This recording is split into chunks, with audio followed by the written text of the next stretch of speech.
ये आपने ना ऐप डाउनलोड कर लेनी है वीपीएन प्रॉक्सी मास्टर, फिर से कनेक्टिंग कर देना है। ये जैसे ही कनेक्टिंग हो रही है, कनेक्शन इज सिक्योर, आपने आ जाना है MT4 में, ऐप में आ जाना है। MT4 में ऐप में आने के बाद आपने ये प्लस के निशान पे क्लिक करना है, log in to existing broker. आपने यहाँ पर आपने अपना ब्रोकर सर्च कर लेना। फॉर एग्जांपल अगर आप XNS में आ रहे हैं, EXNESS आप लिखेंगे तो आगे जो भी आपका सर्वर है वो यहाँ पर आ जाएगा।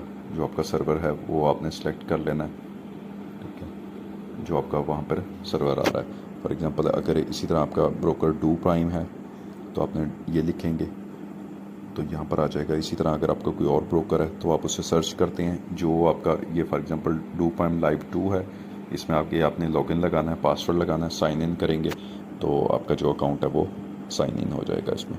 ये आपने ना ऐप डाउनलोड कर लेनी है वीपीएन प्रॉक्सी मास्टर, फिर से